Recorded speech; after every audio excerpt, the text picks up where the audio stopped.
अस्सलाम वालेकुम। Welcome back to my channel. आज का हमारा टॉपिक है कि एक बिजनेस पर्सन अपनी रिटर्न कैसे फाइल करे। तो सबसे पहले आरएस ओपन कर लें। आरएस ओपन करने के बाद यहाँ पे अपना लॉगिन पासवर्ड जो है वो डाल लें। उसके बाद लॉगिन करें। लॉगिन करने के बाद यहाँ से ये मेन डैशबोर्ड पे नॉर्मल रिटर्न का ऑप्शन है, यहाँ पे सैलरी रिटर्न का ऑप्शन भी है, या दूसरा ये है कि यहाँ पे डिक्लेरेशन के टैब पे जाके यहाँ से भी कंसर्न फॉर्म ओपन करके रिटर्न फाइल कर सकते हैं। तो मैं यहाँ से मेन पेज से, मेन डैशबोर्ड से नॉर्मल रिटर्न का फॉर्म ओपन कर लेता हूँ। यहाँ पे जो पर्टिकुलर ये 2024 वो एंटर किया, इसको कंटिन्यू कर देंगे। कंटिन्यू करने के पे कह रहे notice to file income tax return for the same period has been issued, कि आपको टैक्स और नोटिस जो है इशू हो चुका है कि आपने इस साल की रिटर्न फाइल नहीं की, तो फाइल करें। तो इसके लिए क्या होगा कि हम इनबॉक्स में जाएंगे। इनबॉक्स में ये हमारे पास नोटिस जो है मौजूद है। यहाँ से हम अगर इसे व्यू करना चाहें तो यहाँ से व्यू कर सकते हैं, अदरवाइज ये यहाँ से डायरेक्टली ये एरो वाले साइन पे क्लिक करेंगे तो यहाँ से ये रिप्लाई के बटन पे चला जाएगा।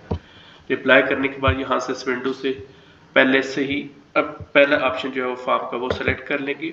सिलेक्ट करने के बाद यहाँ से हम बिजनेस वाले ऑप्शन पे आ जाएंगे।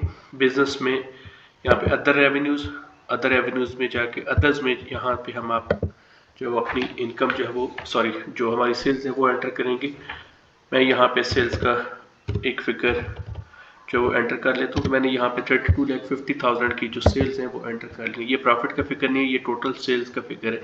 अगर ये सेल्स हों और उसके बाद इसके ऊपर अब हम चेक करते हैं टैक्स चार्जेबल में जाके टैक्स कंपटीशन में जो हमारा टैक्स बन रहा है वो बन रहा है 4,32,500। 4,32,500 तब बन रहा है अगर ये हमारी ये सेल्स हो। इसमें अभी तक एक्सपेंसेस मैंने एंटर नहीं किए।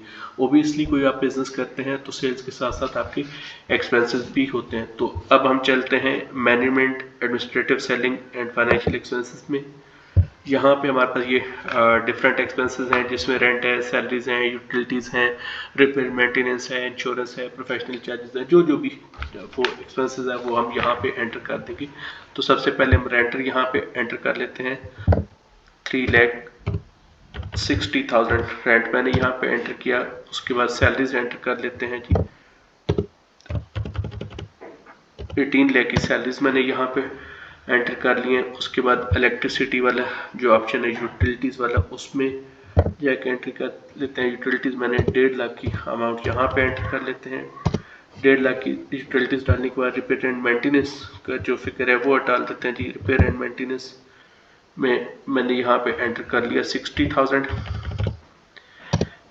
ये एंटर करने के बाद उसके बाद आपके ऑफिस में स्टेशनरी वगैरह यूज़ होती है तो आप स्टेशनरी के यहाँ पे एक्सपेंस कोई भी एक्सपेंस डाल देते हैं। मैं यहाँ पे 35,000 का स्टेशनरी के एक्सपेंस यहाँ पे मैंने एंटर कर लिया। उसके बाद बाकी अगर कोई एक्सपेंसेस हैं ऐसे जो यहाँ पे आपको नहीं मिलते तो आप सारे के सारे बाकी एक्सपेंसेस जो है वो किसी एक जगह पे भी यहाँ पे भी डाल सकते हैं। अदर इनडायरेक्ट एक्सपेंसेस में यहाँ पे मैं 4,50,000 के जो अदर एक्सपेंसेस हैं वो यहाँ पे मैं एंटर कर लेता हूँ। वो एक्सपेंसेस एंटर करने के बाद मैं यहाँ से कैलकुलेट करवा लूँगा।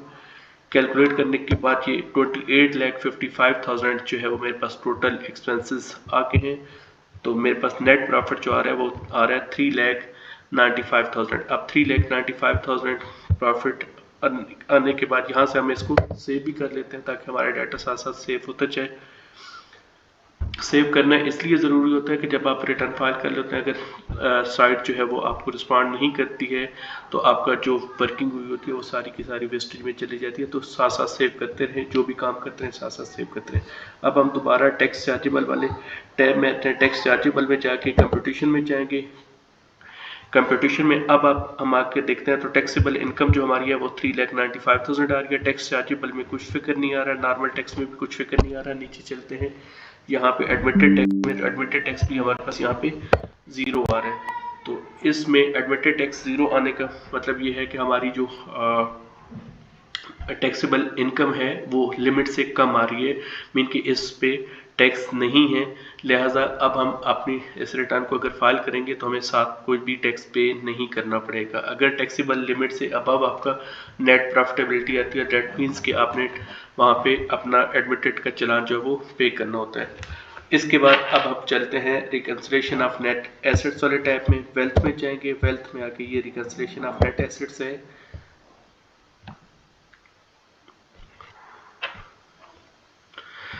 तो जितनी देर में साइट रिस्पॉन्ड कर रही है, तो रिकंसिलिएशन ऑफ नेट एसेट्स में हमने क्या करना है कि हम कहते हैं कि प्रीवियस ईयर के जो है वो हमारे पास कितने एसेट हैं। अगर हम फर्स्ट टाइम रिटर्न फाइल कर रहे हैं तो ये ब्लैंक फिगर आएगा, आपने खुद डालना होगा। और अगर आप प्रीवियसली रिटर्न अपनी फाइल करते रहे तो आपके पास यहाँ पे ऑटोमेटिकली फिगर आ जाएगा। जैसे कि मैं यहाँ पे कह देता हूँ कि मेरे जो प्रीवियस एसेट्स हैं वो 10 लाख के हैं।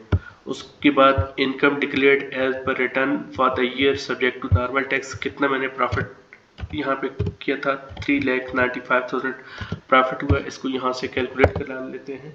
तो मेरे पास प्रीवियस जो मेरे एसेट्स हैं वो 1 मिलियन के हैं, 10 लाख के हैं, 3,95,000 इस दफ़ा का मेरे प्रॉफिट है, तो टोटल 13,95,000 हो जाएंगे। उसके बाद अब मैंने क्या करना है कि अब मैं चलता हूँ बिजनेस एसेट एंड इक्विटी वाले टैब में। बिजनेस एसेट एंड इक्विटी में आके यहाँ पे अब मैंने यहाँ पे अपना कैपिटल जो है वो एंटर करना है। मैं यहाँ पे कैपिटल जो है वो अपना एंटर कर देता हूँ जी, 5 लाख का मेरा कैपिटल मैं एंटर कर देता हूँ। उसके बाद यहाँ पे इसको दूसरी साइड पे, ये जो कि बैलेंस शीट है, तो अगर आपने कैपिटल एंटर किया तो यहाँ पे एसेट साइड पे भी इसको लिखना होगा। तो मैं कैश एंड कैश इक्विवेलेंट्स वाले में भी 5 लाख ले लेता हूँ। अब हमारे पास ये यहाँ पे land, building, plant, machinery, long term borrowings, trades, other liabilities, ये चीज़ें हैं। ये जो जो आपके पास होंगे अपनी बैलेंस शीट में वो सारी चीज़ें आप एंटर कर लेंगे। तो मैंने जस्ट आपको समझाने के लिए 2 चीज़ें एंटर कर ली हैं। यहाँ से हम इसको कैलकुलेट कर लेंगे। कैलकुलेट करने के बाद अब हम दोबारा जो है वो चलेंगे वेल्थ स्टेटमेंट के टैब में। वेल्थ स्टेटमेंट में अब यहाँ पे हम पर्सनल एक्सपेंसेस एंटर करेंगे। यहाँ पे पर्सनल एक्सपेंसेस मेरे पास काफ़ी सारे हैं, मैं साथ 1 बाय 1 भी एंटर कर सकता हूँ। तो मैं यहाँ पे जो है वो एक ही लमसम फिगर डाल देता हूँ। से कि मैं यहाँ पे कहता हूँ कि मेरा जो है वो 2 लाख का जो है वो एक्सपेंसेस है टोटल।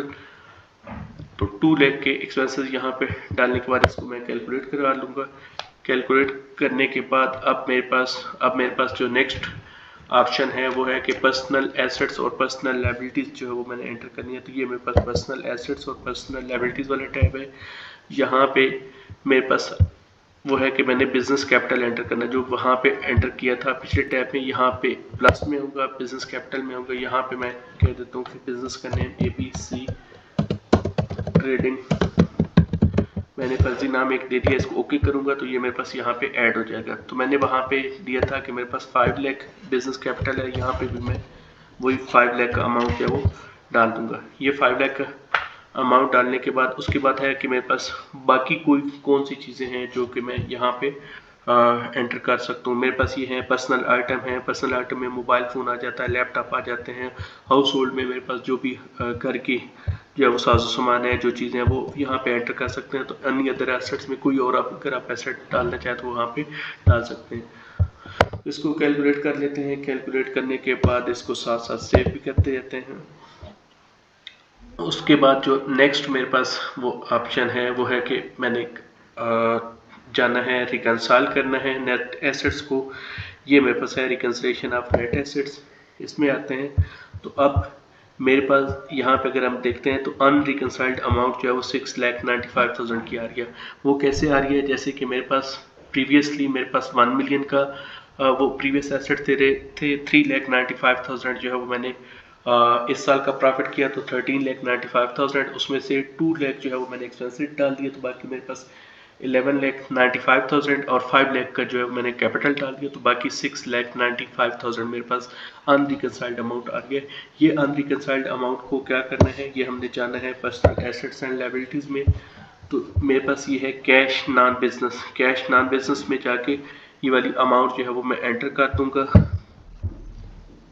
6,95,000 ये मैंने एंटर कर लिया। अब मैं इसको कैलकुलेट करता हूँ।